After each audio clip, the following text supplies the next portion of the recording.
अगर आपको भी फिजिक्स से डर लगता है और आप क्लास 12th में हैं और आप अगर 30 से 45 नंबर लाना चाहते हैं तो इन क्वेश्चन को ज़रूर तैयार कर लीजिए, वरना आपको पेपर में बहुत ज़्यादा तकलीफ होगी।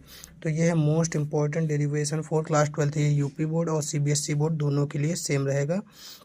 तो इसमें आपका पहला क्वेश्चन हो जाता है, गॉस का नियम क्या है और कोई एक अनुप्रयोग सहित इसकी व्याख्या कीजिए। ये क्वेश्चन दोस्तों आपका 2019, 2020, 2021 और 2024 में पूछा जा चुका है। तो इस बार 2025 में इसके आने की संभावनाएं पूरी पूरी हैं। सॉरी, 2025 तो हो चुका है आपका, 2026 में इसके आने की संभावनाएं पूरी पूरी हैं। यहाँ पे आपका दूसरा क्वेश्चन हो जाता है, वैद्युत द्विध्रुव के कारण अच्छी अथवा निरक्षी स्थिति में वैद्युत क्षेत्र की तीव्रता। ये क्वेश्चन दोस्तों आपका 2022, 2019, 2024 और 2021 में पूछा जा चुका है। तो इसके भी पूरे पूरे चांस बन जा सकते हैं कि ये 2026 में दोबारा से पूछा जाए। तीसरा आपका क्वेश्चन हो जाता है, कूलाम का नियम क्या है, गॉस के नियम से इसे सिद्ध कीजिए। दोस्तों इसमें आपके दो क्वेश्चन बन सकते हैं, एक आपका कूलाम का नियम क्या है और दूसरा गॉस का अनुप्रयोग, जो यहाँ पे क्वेश्चन पूछा गया था। आप इसका इसी में आंसर दे सकते हैं। ये भी क्वेश्चन दोस्तों 17, 19, 22, 23 कई सालों में पूछा गया है। तो इसके भी पूरे पूरे चांसेस बन जाते हैं कि ये 26 में दोबारा से रिपीट हो।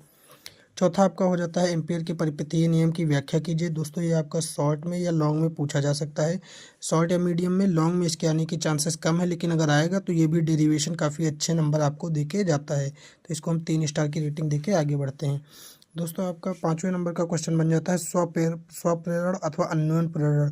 पेपर में आपको दो में से कोई एक 100% देखने को मिलेगा। अब चाहे वो स्वप्रेरण पूछे या अन्योन्य प्रेरण पूछे, आपको दोनों तैयार करके जाना है।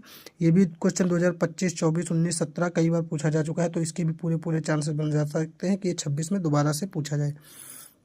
दोस्तों आपका छठा क्वेश्चन हो जाता है, किरचॉफ का नियम क्या है, सूत्र लिखिए। दोस्तों अगर ये क्वेश्चन आपके पेपर में आता है तो आपको सिर्फ किरचॉफ का नियम 4 लाइनें जो होती हैं वो लिख देने हैं, बाकी आपको नीचे सूत्र लिख देना है। बस इतना इनफ रहेगा। इसके आपको इजीली 4 से 5 नंबर मिल जाते हैं। ठीक है दोस्तों, अब आगे बढ़ते हैं। आपका हो जाता है लेंस मेकर फार्मूला। ये आपका फिजिक्स के मोस्ट इंपॉर्टेंट चैप्टर का एक फार्मूला है। आपको ये भी बिल्कुल 100% रट के जाना है, क्योंकि इसके भी आने के चांसेस पूरे पूरे हैं। क्योंकि ये भी 17, 20, 21, 24 और कई बार भी पूछा गया है। तो इसके 26 में आने के चांसेस पूरे पूरे बढ़ जाते हैं। दोस्तों आपका लास्ट और आखिरी क्वेश्चन है, सूक्ष्मदर्शी अथवा दूरदर्शी किसी एक के कार्य की प्रणाली की व्याख्या कीजिए।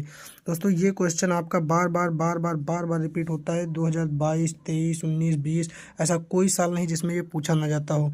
या तो वो आपको सूक्ष्मदर्शी दे देगा या तो आपको वो दूरदर्शी दे देगा। किसी एक की आपको दोनों ही तैयार करके जाना है। आपको जो भी पेपर में देखने को मिलता है आपको उसको अच्छे से लिख देना है।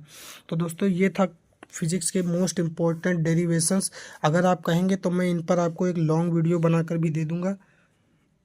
अगर आप कहते हैं तो मैं इस पर आपको एक लॉन्ग वीडियो बनाकर दे देता हूं, या आप कहेंगे तो मैं आपके लिए हर एक क्वेश्चन का सेपरेट वीडियो बना के आपको दे दूंगा।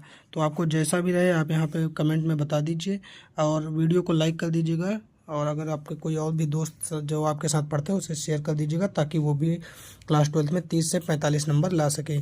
तो मिलते हैं दोस्तों अगली वीडियो में। और अगर आपको जैसा भी चाहिए होगा कमेंट बॉक्स में लिख दीजिएगा। Thank you. साथ ही अगर आप मुझसे कांटेक्ट करना चाहते हैं तो आप मेरे व्हाट्सअप नंबर 8303597140 पर मुझे मैसेज कर सकते हैं। आपको यहाँ पूरी तरीके से हर तरीके से आपकी सारी समस्याओं को सॉल्व किया जाएगा, आपकी सारी बातें सुनी जाएंगी। अगर आपको किसी भी प्रकार के नोट्स या मॉडल पेपर या किसी भी ऐसी चीज़ की ज़रूरत है तो आप हमें यहाँ पे कांटेक्ट कीजिए। आपको यहाँ पे सभी कुछ अभी फ्री ऑफ कॉस्ट में दिला